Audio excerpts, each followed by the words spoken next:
Halo, selamat petang lah everyone. Apa khabar? And of course, selamat Hari Raya to all our Muslim friends that are joining us today. Okay. Wah, today Uncle Robin got very good topic lah, I tell you. Investing in properties. Tu banyak benda kami mau cakap-cakap lah malam ni. Patutkah invest dalam property sekarang? Berapa duit you kena ada? And then also, apa kena tengok sebelum you beli itu property? Now, let's welcome Peter from Mr. Money and Frankie to our webinar. I can see two of you got your two nice green tea on the table. Wow, shock Hey. you guys. Cheers. Yes. Shock you guys. Okay lah, let's kick start with our webinar today.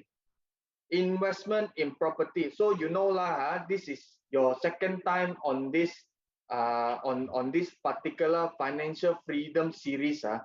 Previous episode Uncle Robin and you also talk about dividend income. It's a very good form of investment.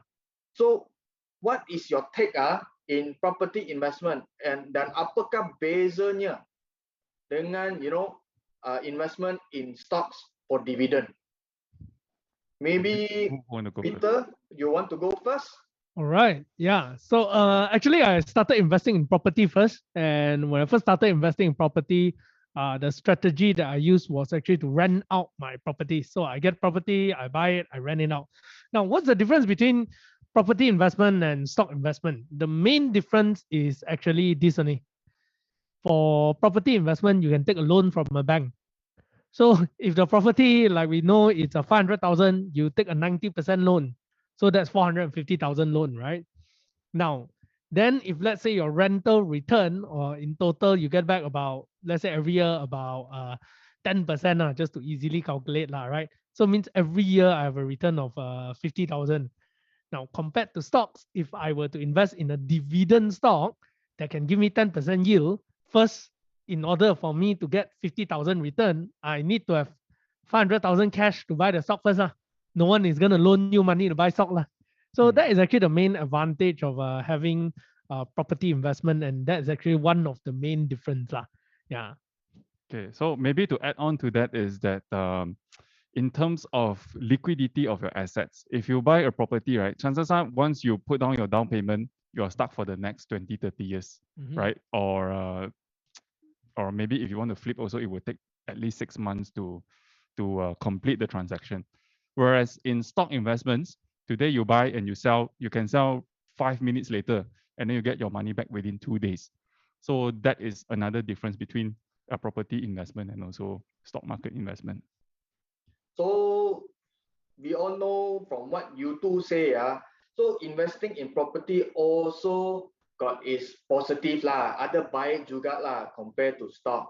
So like Peter said, you can actually borrow money, means you no need take money from your own wallet or ATM to buy a property, and also maybe enjoy dia punya rental It's like a rental income you masuk But stock in order to achieve that sort of income that you want from property, you must have that money yourself. You cannot take loan But at the same time, Frankie also said got a bit of negative in a way that is the timing of if you want to buy and sell the property, you need time. Then at the same time, you take a loan, then you need to commit, like let's say 30, 35 years.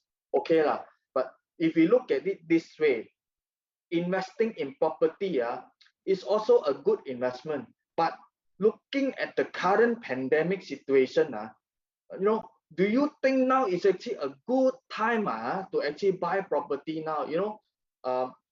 Economy a bit susah now. Then Uncle also heard got some young people lose their job, and then maybe they have their salary kena cut this and that. So all these things make the economy like not very strong But do you think this is the right time to go in and buy property? Okay, I will answer this question with the assumption that you have enough money to do investment already.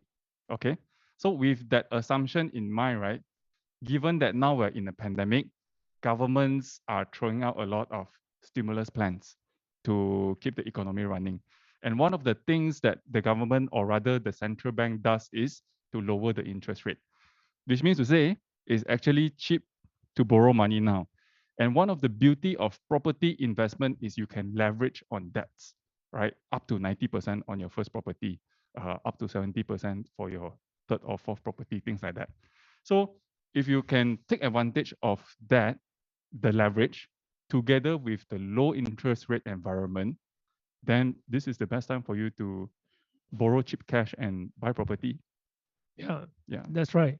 Yeah, I think one of the main thing here is that a lot of people are wondering like if it's a good time to actually buy property now, with that same assumption that number one, you have no problem paying off loans, you have a steady income, you're not going to lose your job anytime soon, you're very sure about that, and you have excess cash, right? And at this point, maybe you're thinking to yourself, hey, I've been dreaming about staying in a particular area. Let's say I've been dreaming about staying in Bandar Utama. In fact, now will be the best time for you to go and buy a dream house in that sense, because at this point right now, number one, not too many people are going to fight with you to get a nice property. Most people can't get loan. So if you can, then you are actually having control, or I would say you have a bigger You have the bargaining power. yeah, you have the bargaining power to Right. actually get a nice property of your choice. You can negotiate, you can get a good price. Then number two, at the same time, because the interest rate is low, it's a very good time. And then also because people are not really spending money, those furniture, whatnot, all are on discount one. So you can easily get very good deals. So I think if you are looking at the dream house and you can afford to, yeah, why not? Why not? Yeah, it's actually a good time right now. Let me also ask you this question lah. Since we are saying investment in property, let's say uncle can actually get a loan at this age. Don't know whether surprising or not. So if uncle can get a loan and actually buy the house for investment purposes, let's say to rent out. Okay.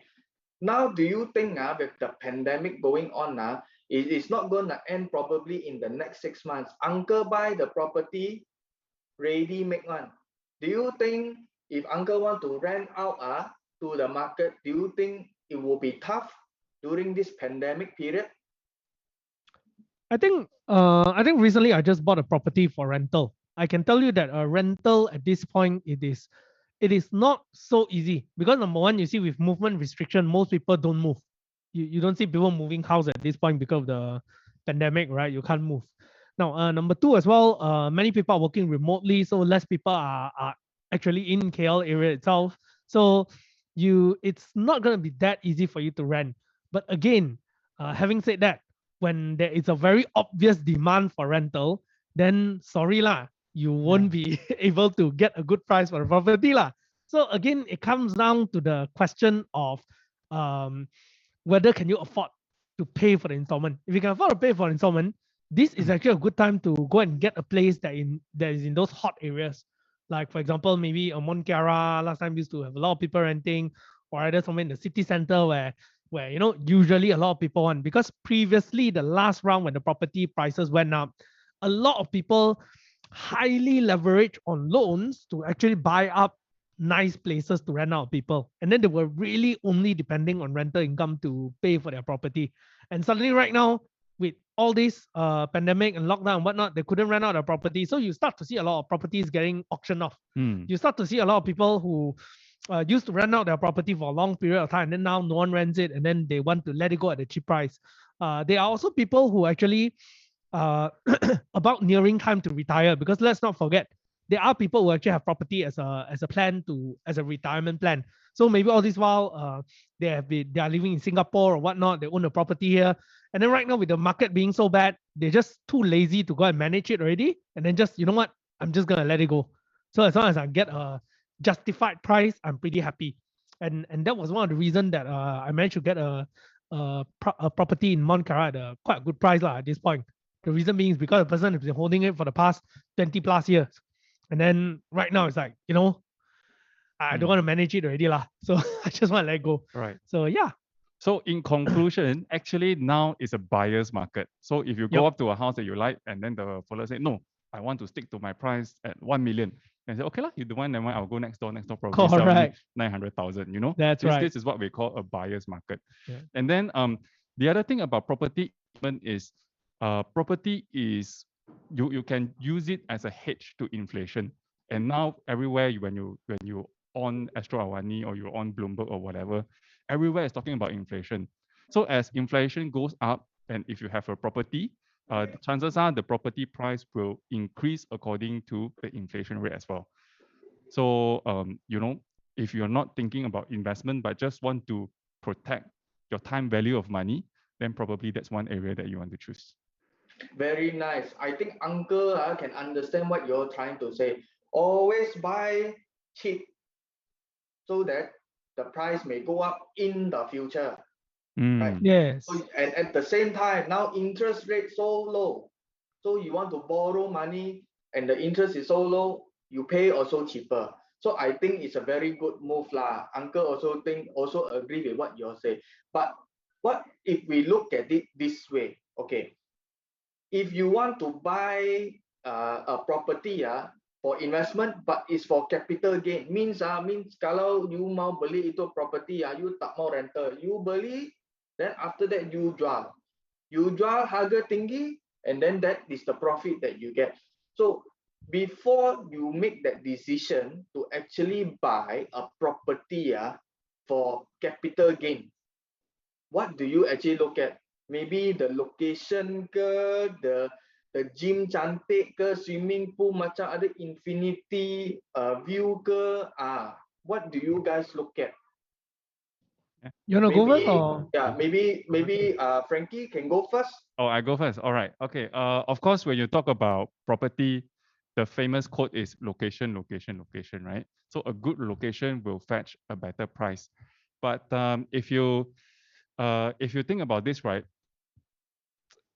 location itself cannot determine whether it can bring you the biggest benefit in terms of price appreciation. You have to also look at demand for that type of property.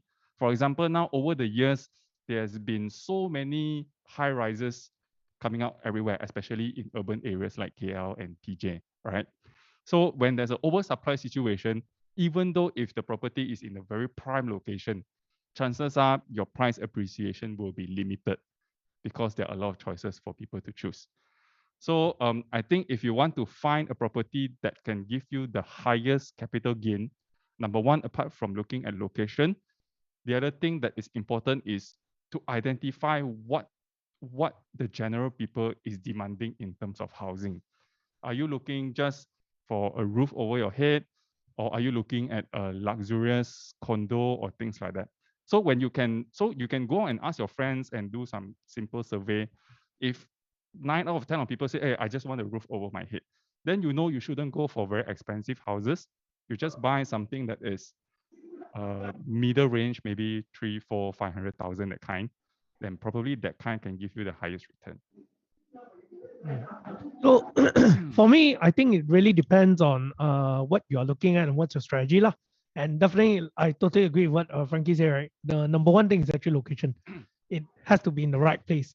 If you buy a super nice place, a double-story nice house, but if it's some Ulu Saka area that nobody cares, then so sorry lah, you're never gonna demand a good price, even if your house, no matter how luxurious it is, right? So location is very, very important. Now the next thing is this: you need to identify your strategy on what is the capital appreciation game that you want to play. Some people are targeting luxurious house. Some people are targeting lower end house. So it depends on yourself. Now there are two types of buyer in the market who are going to buy your property from you. Either the fella is an investor or the guy wants to buy for his own stay.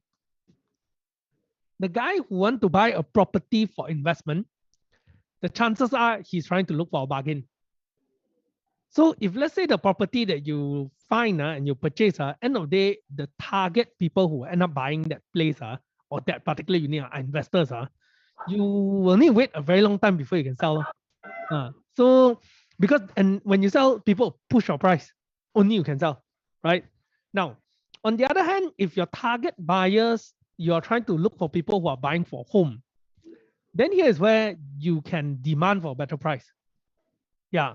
So, but here is where, right, you need to make sure that you need to make up the house nicely, do it nicely. So let's say, for example, whether is it a landed or condo or whatnot, before you sell, I think it's always recommended that you at least paint it up, put in some nice furnitures. This little gesture, maybe you spend about 5,000 ringgit, but end of the day, you can boost up the price by at least 20 to 30,000. Yeah. So these are the little things that you want to pay attention to. And then again, coming down to it, like what Frankie said, there are different types of property.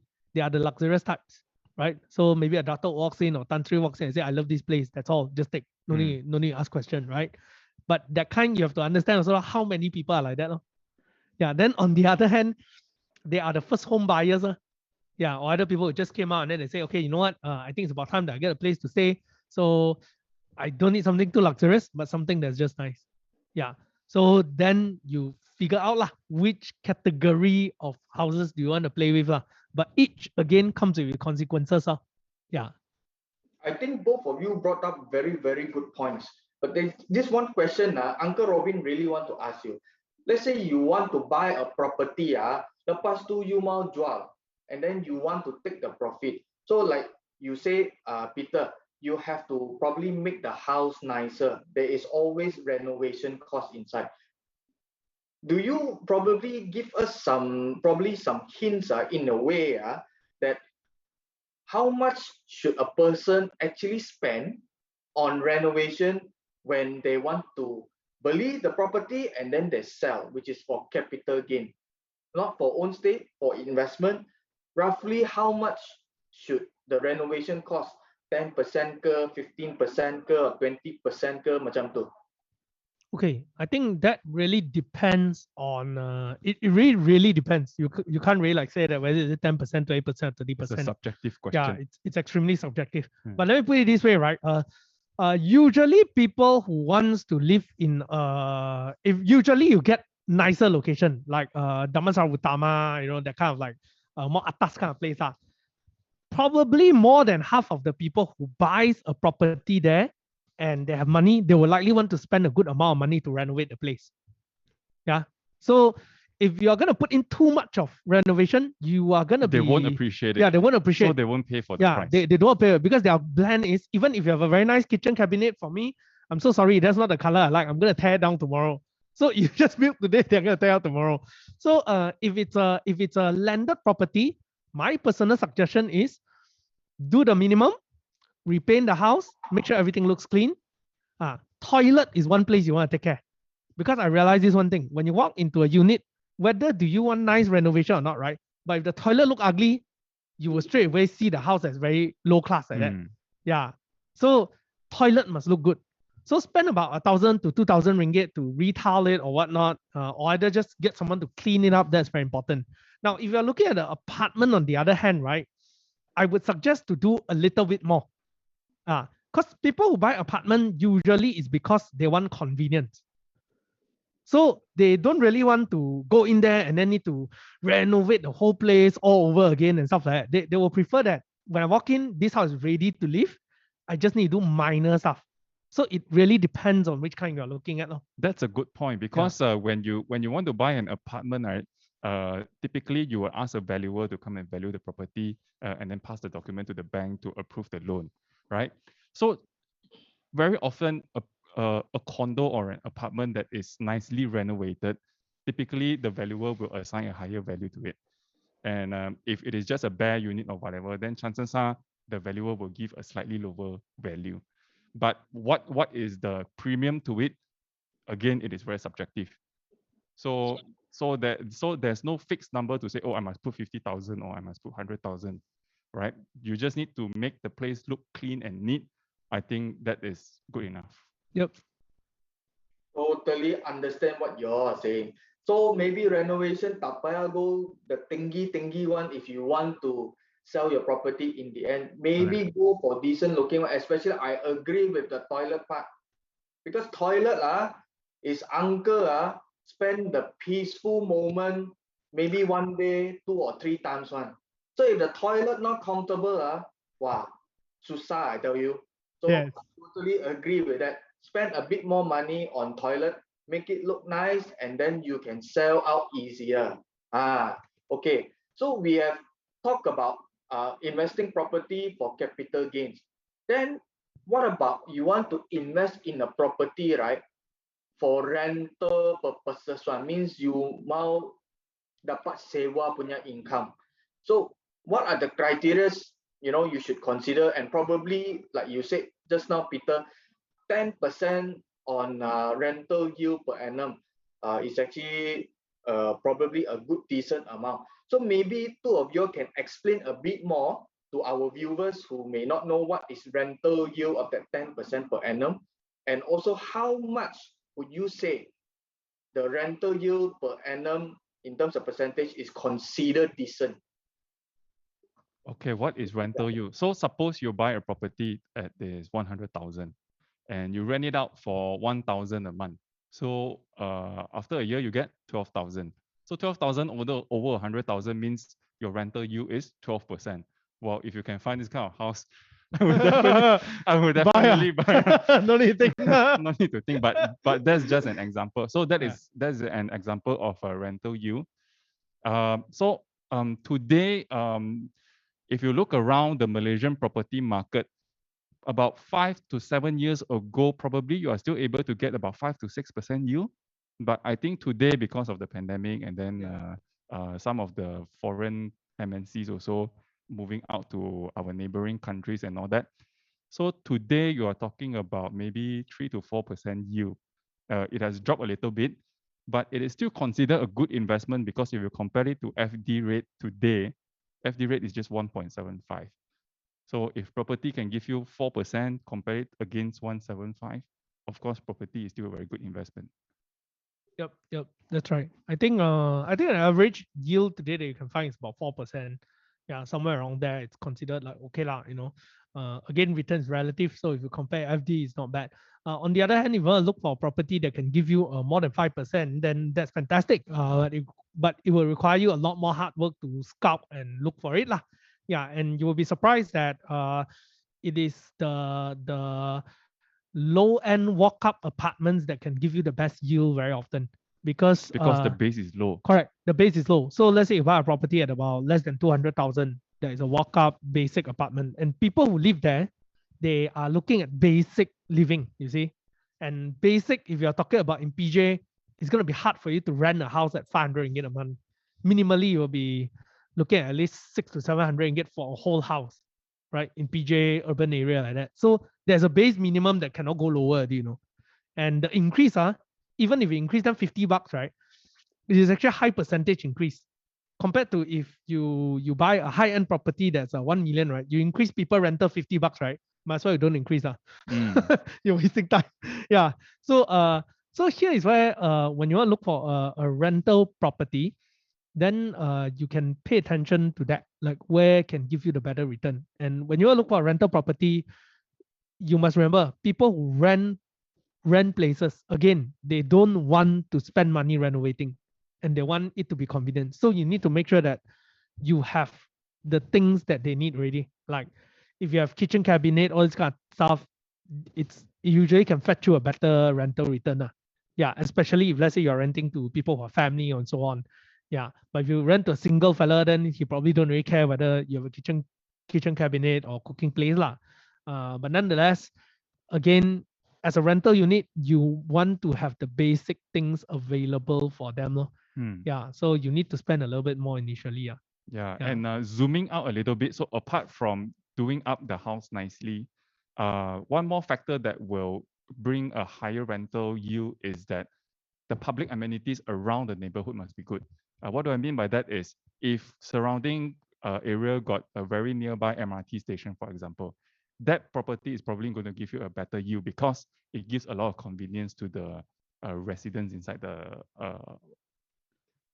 area. Yeah, that's right. Yeah, give you an example, right? No matter how ugly and lousy your property may be, as long as there is a MRT that is built just very nearby, walking distance, straight away the price will shoot up. no matter how ugly it is, no matter how you think that no one will ever want to live there, the price will just go up because it's convenient one. And people rent, they are looking at short term, they're not looking at long term. Correct. I mean, at most I'm gonna stay there for 2 years. So like it's okay lah. Yeah. So as long as near public amenities, it's a good deal already. Yeah.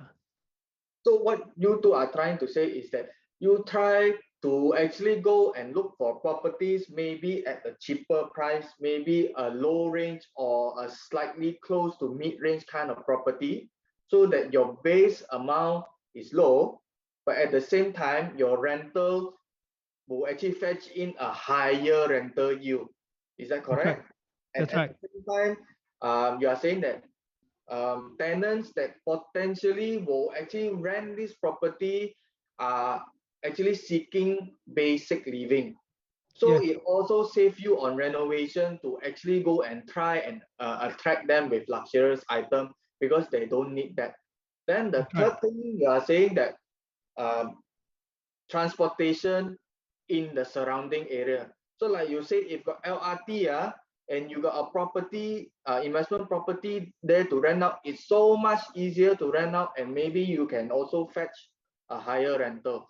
Okay, but what about this? Do you guys think developers of a certain project come into play, or it is just not relevant at all? Property developers a little bit, it will affect a little bit, but it is not the main factor. Because, for Yeah. example, if you buy a landed house, right, from a bad developer, then if I have some extra money, then I just renovate it to be nicer, lor. So it is not a very crucial factor. But of course, if you buy a property from a more renowned developer, then of course they say, oh, because I am this brand, so therefore the house that I built, the price is always at a 10% premium to the market. I think the thing that you want to pay attention to is that if let's say you're looking at an apartment or something like that, then developer plays a little bit more reputation there. But on the other hand, you must also remember, I think compared to last time these days developer play even less importance already.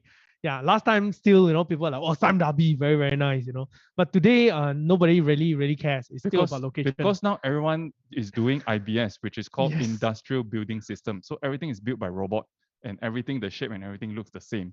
So there's no much differentiation. On the other hand, if you're looking at the new location, let's say for example, you want this particular place that you're buying is not in the developed location.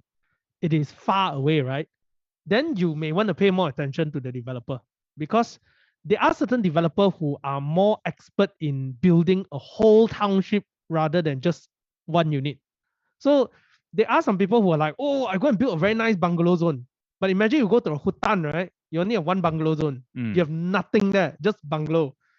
Gone, the place will never go up in price. But there are some developer who actually develop a whole township. For example, like Satya. Last time they did up the they did up the whole Shah Alam place, right? Last time no one go and stay in the Satya Alam there. Then what happened is that when Satya went in, they developed not just one residential unit, but the whole township, including commercial area, malls, and everything. And because of that, it helps to push up the property prices because they created commercial activity together with it. Yeah. So in the new area, yes, you want to pay attention to developer as well. You want to know what's the developer's plan to build the whole place up. So if let's say the fella say, hey, no, we're only going to have a condo right in the middle of nowhere, forget it. You can just throw it away. Yeah. So that is why all these brands they will come and say, okay, because it's my brand, I'm going to set at this kind of price. It's because they have the ability to draw population to their township, right? When they're able to do that, means that chances are the township that they built, the value is going to go up. So therefore, they demand a higher valuation. No? Yep. So yes, anything else you want to add? You guys are trying to say something, Peter? You wanted to say something else? Oh, I think one thing is that but don't worry about it. Even when you go into a township, if let's say like for example Satya, they are the first who actually built there, right? But after about like 5-6 years, when the price started going up, then other developer will slowly buy smaller parcel of land and try to develop it . Then you got opportunity also . Yeah, but definitely if you want to be the first early guys to go in, the developer does play an important role lah. Yeah. Yep. Okay, so you guys dah dengar what they're trying to say. All these things, if you want to invest in a property for rental, so you need to put in mind lah all these things.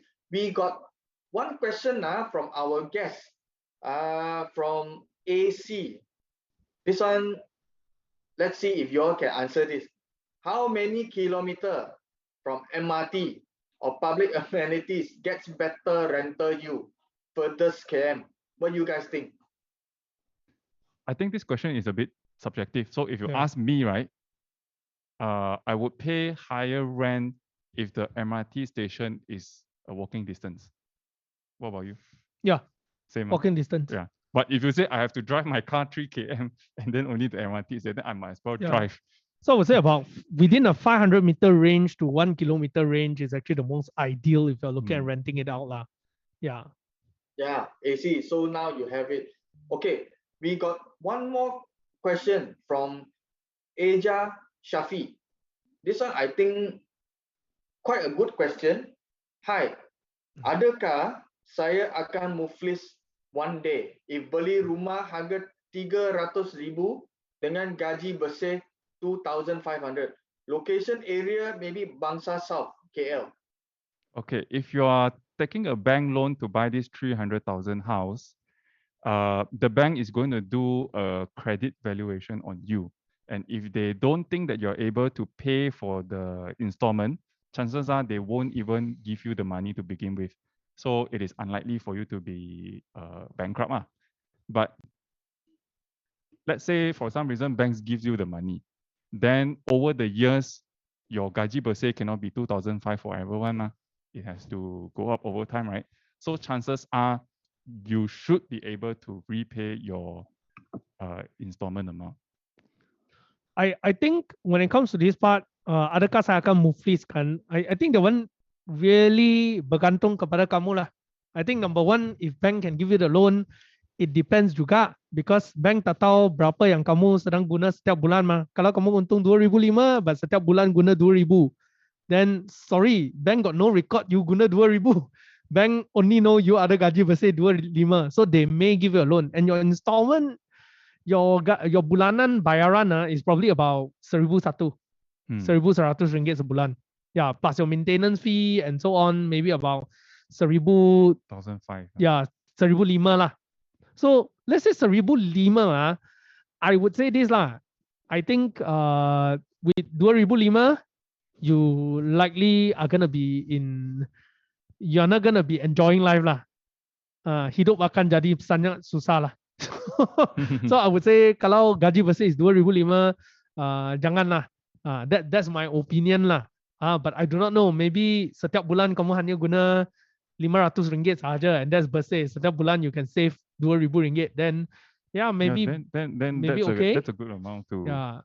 So it depends berapa yang kamu sedang guna setiap bulan. What's your budget every month, kan? And the same thing goes. Even if you earn 10,000, but setiap bulan you guna 9,000, sorry lah. Even this one also you cannot afford. So it really comes down to your own budget. Yeah, but I can tell you one thing is for sure, whether or not are you jimat or not, if your gaji bersih is 2,500 and you go and beli a rumah that's 300,000, the chances are setiap bulan 50% of your duit is going to be gone already. Yeah, habis. So you only can live on 1,250. That's the maximum you can live on. That should include your food, your other stuff, your pergi entertainment ke, petrol ke, transportation ke. So you figure, is it enough or not? Lo? Yeah. So Aja, was it who was it just now? Aja Shafi. So you know lah, what Peter and Frankie say. So maybe you make your own decision lah from this one. But let me just recap what we just said just now. So you are saying rental yield 1 year now current market is about 4%. Is that right? Yes. Yep. So viewers, if you want to buy a property for investment and is for rental, so 1 year you can get 4% from the cost of the property that you buy. 4%, so it's considered good enough lah. Okay. So now we want to talk, we have already talked about investment in property for capital gain. Capital gain means you beli, you jual cepat-cepat lah. Mungkin dalam 2 tahun ke 3 tahun you beli, you jual, then you mau dapat itu profit saja. And then ataupun you mau invest dalam property untuk rental, untuk dapat sewa. So between capital gain versus rental gain, which in your opinion would suit better for different age brackets. Mungkin like Uncle Robin me sudah tua-tua punya. Should I buy property for capital gain, beli, jual, ataupun invest dalam property for long term dapat sewa punya? Maybe we can answer this question by doing experience sharing. Okay, Yeah. so I do have property investments, but the objective of my property investments is to prepare for children education. Because like I mentioned just now, property is a good hedge against inflation, right? And today, education is expensive. I don't know how expensive it's going to be 20 years down the road.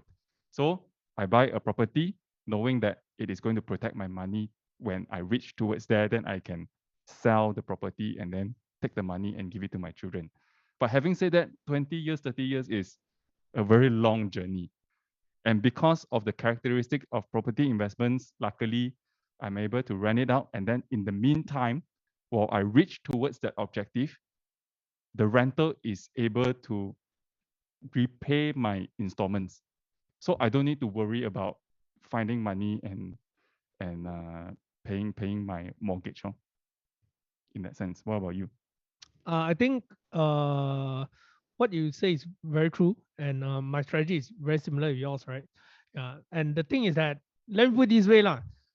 If you are retiree, certainly being able to collect rental is actually a good thing.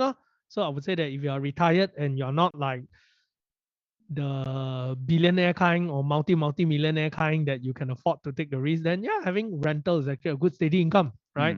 Give you something to do and talk to your tenant, at least something to keep you busy, right? Yeah, but on the other hand, as a young person, like if let's say you're about this age, then you have more flexibility. You can either do it like what Frankie and me is doing. You just buy a house, you make sure that it has a good rental, then someone is paying for the house for you. So you took a 90% loan, someone pay for the loan for you, and then in the end you you sell the house. So it's free money lah, in that sense, free money lah. All it requires is just effort lah, right? Now, so most of the time that strategy should work. However, once in a while it can don't work lah. I mean, I had one property that the developer ran away, so it didn't work.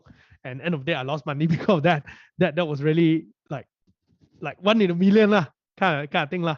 But generally, it should work. Now, on the other hand, as well, some people actually see property as a way to create a bank. So what they do is that, let's say, for example, Frankie just now say he bought this property, right? So let's say you buy a property in Bandar Utama or Bukit Bintang area, and by 20 years down the road, your kid will go to school, and the price of property went up already. Now, the good thing about property is this: if by then Frankie is still earning money and he has the financial ability to, and he doesn't want to sell the property, he can do this one thing. He can go and refinance the property. Correct. Yeah. And he just refinance, he continue to collect rent, and then he got extra cash, take that cash, pay for children education.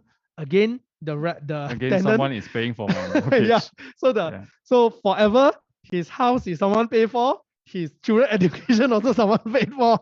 Yeah. So that is the flexibility of property. And that's why property has been a very big favorite of people who have a very strong financial health lah. People with strong cash flow lah. Asian like to buy property. That's right. Yeah. Yes, I see. Uncle Robin, I just want to pick up on something that you mentioned just now, Peter. You say got one property, the developer ran away. So what about here?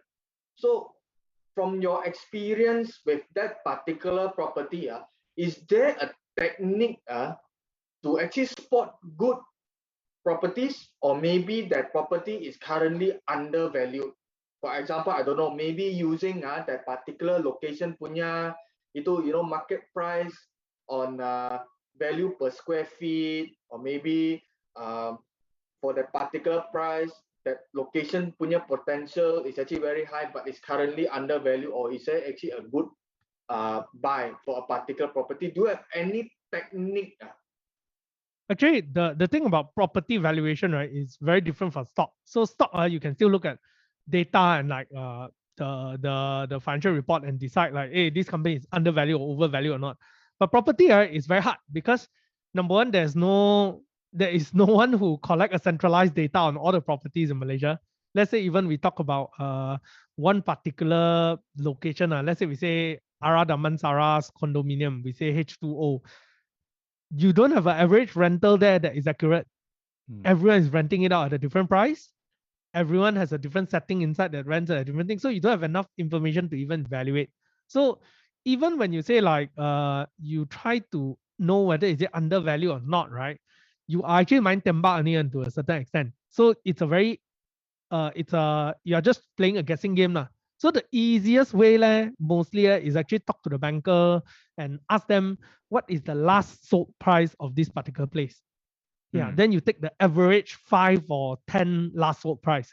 Then that would make up the average price that was sold for that particular property in that area lah. Yeah, so here is where this is probably the easiest way that you can actually get it on. There's one more trick. I mean, since we have technology now, we don't need to ask bankers every time. You can just go online. There are a lot of property websites yes, that actually compile all this information. Although they may not be accurate, but it will at least give you a sense of the trend, right? So the trend is this area is around 500,000. So you know if someone is offering you 600,000, you know that guy is trying to con you or something. Yeah. Very good, very good. Understand. So basically, more or less, you need to do a bit of your homework with the banker, with the online platforms, but there is no 100% say for sure that it's actually undervalued or a good property. So more or less, I would think that it's also follow your own good feeling lor. It's like you feel okay with the property, you like it, and then in terms of the value, you are comfortable. I think should be okay. What you guys think? Is it correct to say that? Kind of, but not exactly, because like the undervalue is a part that you can't really decide on. You can only look at market price. But whether is the property good or not, there are a few factors that make good, like we say location. So and good or not also depend on your strategy. So for example, if you tell me, you say, actually now I'm getting a kid. I want a place where my kid can run around. I want it to be like a place that is a sanctuary for me to spend time with my children, And then you go and buy right next door to LRT. Just come down station is your place already. And then it is very dangerous one. Congestion, crowded and all that. Sorry, it's not a good price for you. You didn't buy according to your objective. But if let's say your strategy was, I want to buy a place where I can rent out to people at a good price, because at the moment they walk out their house, they can straight away go to LRT. Then that's a very good property. So it comes down to your strategy. So what I would say is that when you want to buy a property, it's very important that you decide upfront what you want to do with it. I think one of the biggest mistake for many people is when they buy a property, they always have this idea is that, oh, I buy first. Why? Because not bad, ma. And then I think later, if I don't want to stay, then I can rent it out. If I cannot rent it out, then I sell. Then if you have that kind of mentality, right, you got a very big problem. Because put it this way, it is a property that you don't really want to stay. So it means that you're not going to pay a very good price for it. It is also not a property that you will kind of want to rent. So again, you won't pay a very good price for it, right? Yeah. And in the end, so end of the day, your strategy become like, you can't rent, you can't stay, you can't sell. Then everything also is not a good price. So it's better to just focus on something and go for that. Yeah. Correct. So actually what I did was when I bought my first property, so I went there, I know the objective was for rental. Okay, then I said, okay, so here got MIT. Okay, the tenant profile is like that. Okay, very good. So with this kind of property, I'm willing to pay this kind of price. Then I think to myself, if nobody is going to rent this house, am I willing to move in to stay here? If the answer is yes, then only I will buy the property. If the answer is no, that means I can't even convince myself. So why am I putting in money to buy the house? That is very, very good advice. Very, very good advice, Frankie. Okay, so everybody, if you are thinking of how to actually identify good property or decent property, so please listen to what Peter and Frankie said lah just now. Ask yourself a few of those questions. Like if you buy the property, are you going to stay in it first? If you yourself also don't feel like staying it, don't talk about other people lah. Also very hard. But we got this talking about good property. We got this question from this Salina. Okay, is 450 square feet studio, or means that this studio is 450 square feet, one room, or 250 square feet suite condo, a good investment? Which one is better? You want to answer that? What are you using this space for? Are you using it as a studio, or are you going to stay, build a family, or what? Because that will sway the answer. I think the thing is that the question itself has no context, so it's very hard. So Mm. for example, if you are telling me 450 450 square feet and whatnot, the thing is this: if you are telling me it's a studio smack in the center right beside KLCC, I say it's a good investment. But if you tell me it's a 450, it's in Rawang, I tell you, sorry, it's not a good investment, right? Yeah. And if you're telling me that you want to have kids, then sorry, it's not a good investment because Correct. you can't So feed you must kids, have a right? room, then you can put Yeah. a baby room and all that. So it all comes down to what is the context of that. Yeah. What is the context of that? Yep. So Salina, there you have it. Okay. Now I'm just gonna take another question from our guest. This question is from Adrian. Okay. During this pandemic, house price had dropped. My initial plan was to sell house after 5 years, but now already 5 years, and the market is bad. Should I wait further or sell at lower than market? Then my question is, do you need the money? Yep. If you don't need the money, why are you so fixated to say that I want to sell it now?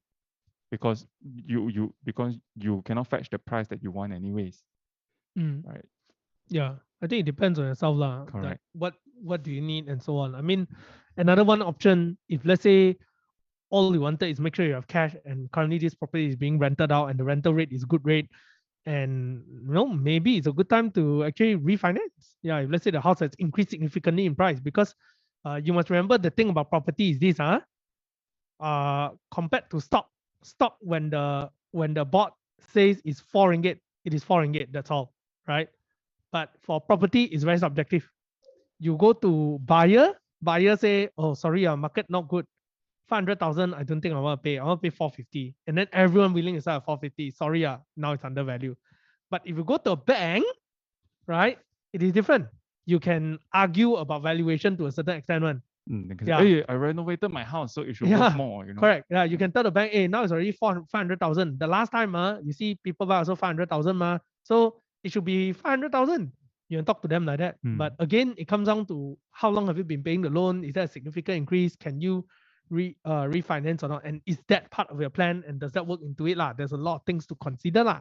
So you have more options in that sense. But yeah, if you don't need the money and you're not in a rush, then I personally think that no point selling unless you really want to stick with the strategy and say, hey, I want to get rid of it right now because of certain reasons. Then yeah. There you have it, Adrian. Okay, we are going to take a few more questions. Okay, this question is from Ren Yi. Okay, what are your views on our government's push for affordable housing and whether it is a good option for new investors? Yes, you're right. Our government has a lot of plans to actually push affordable housing, but the objective is for first-time homer, is not for investors. So if you're investors, chances are you're not able to enjoy all these benefits that the government is the government is currently giving out. So for investors, it still boils down to whether you're able to service your mortgage. If you're able to and the prices is right, then you can move on with the investments. And if you're a first-time buyer and you find it a little bit challenging to just use your own source of income to buy that house, your first house that you want to stay in, then government has a lot of all these packages for you to choose. Mm. Yeah. All right. Peter, you have anything to add? Nothing much to add. I think for me it is just it depends on yourself again. Yeah, I don't think there's any good and bad. It's very individual. Yeah. Okay, we'll take another question. This one also from Salina. Now, RPGT is eating a lot of our profit when we sell properties. What's the best strategy to manage RPGT? Sell this year. This year got no RPGT. No RPGT. Okay, but let's assume. No, got like 5%. I think. I think it's 5%. Yeah. Okay, yeah. let's assume that there's still RPGT. Now, the purpose of RPGT is to curb speculation in the property market. And if you look at the RPGT, right, it has actually different tier one. So as the property becomes longer, the tax actually comes down, and I think it will stop at 5%. So if you want to manage RPGT, then you will want to only sell your property when the RPGT rate is at the lowest. I think it's after 5 years. So if you buy today and sell tomorrow, you're going to get hit real hard with, I think if I'm not mistaken, it was 30%. 30%. First year 30, second year 30, third year 30, fourth year 20, fifth year 15, and thereafter is 5%. Correct. So you want to sell after that. Yeah. So you only get 5%. That's right. Yeah, and I think this year everyone is any year also 5%, just to help you to get through the bad situation. So talking about that, if let's say you have a property that's this 1-2 years and it has a significant increase in price already, and you think you want money and you really want to get it out, you can consider just selling it now, because at least you save up on 30% RPGT, you know. Yeah. Yes, there you have it. We'll take one more question. Okay. This one is from Cheryl ST. Is it better to buy completed residential freehold title condo or newly launched leasehold commercial title service residences within the same area? Objective is either for own stay or rental. Okay, so if you talk about condo, right? If you are the hip kind of people, the new era kind of people, right? You actually don't really bother whether it is freehold or leasehold. Now, especially for condo, because as you know, condo as it age to maybe like 50, 60 years, right? The pipes are old, the wiring are old. So chances are people will start thinking, why not we just demolish the whole building and build a new one, right? So in that kind of situation, a freehold doesn't mean anything, right? Because you are going to demolish it anyways, and you're just buying a unit in the middle of the air. You don't own the land, right? So new kind of people would think that, maybe I want to go for leasehold property because the prices are lower. But at the same time, if you look at our the more senior people, like our parents, like our grandparents, they would think that, oh no, when I buy a property means I want to own the land. And to own the land means that I must have a freehold title. So therefore, they will put a lot of value in the title. So it depends on whether you just want to buy a condo, a nice condo to stay, or you really value the piece of land. Then you can choose whether you want to go for leasehold or you want a freehold unit. Yeah, but remember, commercial has a higher rate for their water and electricity bill. That's true. Yeah, so if you're talking about home stay, then you may want to pay attention to that. Yeah, and on the other hand, again, that question doesn't have enough context in the sense of what kind of unit, what kind of property, where is it at. But at the end of the day, if you want to rent out people, I think the people who want to rent your unit, all they care is this one thing: is it convenient? Is it nice? That's all. Yeah. So that's pretty much about it. So maybe a commercial unit right above of shopping mall, it's good for them because at the moment I come down to shopping mall. But maybe for you, it may not be a good thing. So it really comes down to yourself. one more question before we wrap up. Okay. I bought this property, but I could not enjoy the property like staying in it and cannot rent. When I decided to sell it, the property is actually not worth anything. What is wrong with my property?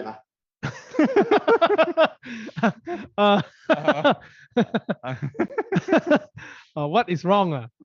I don't know how to say Yeah, what's wrong. how come you have a property and you cannot stay in it? What come there's there's no leave or what? You cannot stay. You got no You keys. cannot rent. And then, Oh, because the property, Uncle Robin bought when playing Monopoly game. Good one, good one. Hey, that's a good one. That's a good one.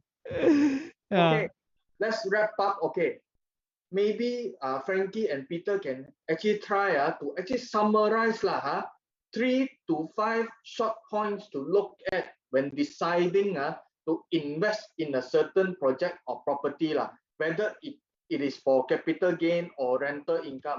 Means some of the key points that you actually advise potential investors, potential property investors.